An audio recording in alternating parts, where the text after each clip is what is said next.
পার্থবাবু, প্রথমে আপনার কাছেই যাই।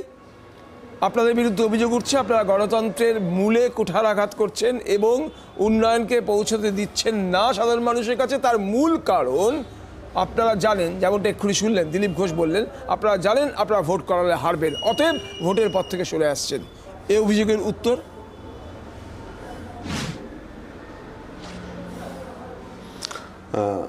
জনাব ফিরহাদ হাকিম আমাদের নগরায়ণ মন্ত্রী, তিনি বিস্তারিতভাবে ব্যাখ্যা করেছেন যে কেন ভোট হচ্ছে না এটা বাংলার মানুষ জানে কেন হয়নি।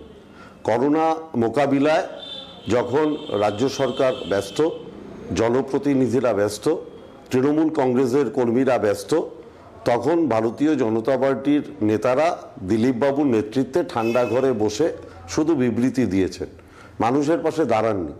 আমাদের মানুষকে ফেস করার মতো যথেষ্ট ক্ষমতা, যে ভোট তো আমরাও চাই। আপনি দয়া করে দিলীপবাবুকে জিজ্ঞেস করুন তো, কিংবা ভারতীয় জনতা পার্টির কোনো নেতাকে, ফালাকাটা বিধানসভার উপনির্বাচনটা করা গেল না কেন?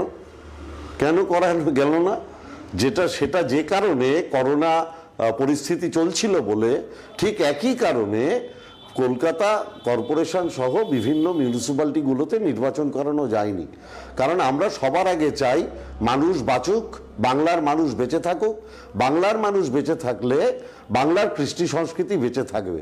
যারা বাংলার মানুষের লাশ, প্রাথমিক বক্তব্যটা স্পষ্ট হয়েছে। আমি আসবো পার্থবাবু, আসবো।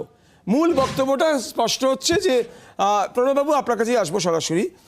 বক্তব্য স্পষ্ট, মূলত এই যে মহামারী, অতিমারী, সেটাকে, সেই সংক্রমণ ঠেকানো, তাকে মোকাবিলা করার এটাই প্রধান কাজ ছিল। আপনাদের মতন রাজনীতি করাটা প্রধান কাজ ছিল না। অতএব নির্বাচন এখন পরের সারিতে, প্রধান কাজ হয়েছে মানুষের সেবা করা, যেখানে প্যান্ডেমিককে মোকাবিলা করা।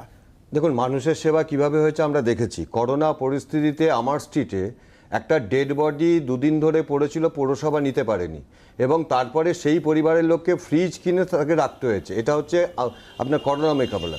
আমফান মোকাবেলা আমরা দেখেছি 5 দিন ধরে সেখানে গাছ কাটা যায়নি বলে ইলেকট্রিসিটি আসেনি, জল সাপ্লাই দিতে পারেনি।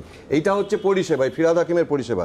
কিন্তু ঘটনাটা অন্য জায়গায়। ঘটনাটা হচ্ছে, দেখুন, আমাদের ভারতবর্ষের সংবিধান অনুযায়ী প্রতি 5 বছর অন্তর জনপ্রতিনিধি নির্বাচন করা একটা অধিকারের মধ্যে পড়ে। এই আমফান, এই করোনা ছেড়ে দিন, 2015 সালের ঠিক পুরসভা নির্বাচনের প্রাক্কালে একটি জনস্বার্থ মামলা কলকাতা হাইকোর্টে হয়েছিল। আমি অ্যাপ্লিকেন্ট ছিলাম সেই মামলাটার। তখনও ঠিক একই অবস্থা ছিল, কুলটি, বালি, এরকম প্রায় 9টা পুরসভার তারা ভোট করছিল না। সেখানে মল্লিকা চেউলা এবং জয়বাল্য বাগচির যে ব্রেঞ্চ, সেখানে পশ্চিমবঙ্গ সরকার হেরে যায়। পশ্চিমবঙ্গ সরকার সুপ্রিম কোর্টে যায়, সুপ্রিম কোর্ট বলে অক্টোবরের মধ্যে নির্বাচন করতে হবে। অর্থাৎ যে তৃণমূল কংগ্রেস বারবার মানুষের সামনে যেতে ভয় পায়, অর্থাৎ বকলমে কোনোভাবে ক্ষমতায় টিকে থাকা। তার কারণ হচ্ছে 5 বছর অন্তর আজকে সারা ভারতবর্ষে সব জায়গায় নির্বাচন হচ্ছে। আজকে তো পশ্চিমবঙ্গে কোনো কিছু বাদ নেই।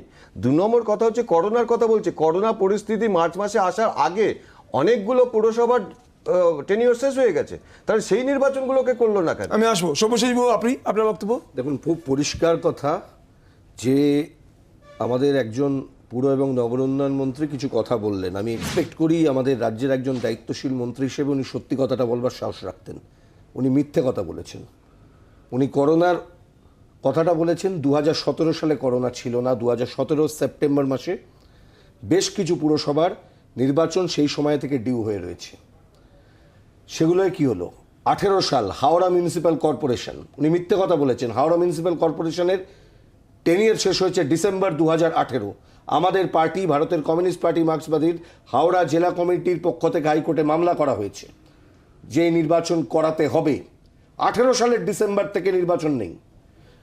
4 বার প্রশাসক বদল হচ্ছে।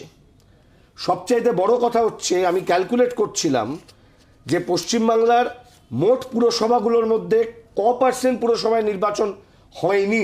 90%। কর্পোরেশনগুলোর 7টা কর্পোরেশনের 6টার নির্বাচন হয়নি। প্রায় 100% কর্পোরেশনের নির্বাচন ডিউ ডেট পেরিয়ে যাওয়ার পরেও হয়নি। পুর নগর উন্নয়ন মন্ত্রী বলছেন কে? যিনি কলকাতা পুরসভার এই মুহূর্তে দাঁড়িয়ে প্রশাসক হিসেবে কাজ করছেন এবং সেই কাজ করবার সময় তার অ্যাপয়েন্টমেন্টের জন্য আইনে অ্যামেন্ডমেন্ট এনেছিলেন নিজে পুর নগর উন্নয়ন মন্ত্রী হিসেবে। তার আনা অ্যামেন্ডমেন্ট, সেই অ্যামেন্ডমেন্টের ভিত্তিতে করা আইনে তিনি কলকাতা পুরসভার প্রশাসক হিসেবে এই মুহূর্তে কাজ করে যাচ্ছেন। এইটাই তো এই মুহূর্তে আমি আসবো, চিত্র। আমি আসবো। গণতন্ত্র কোথায়?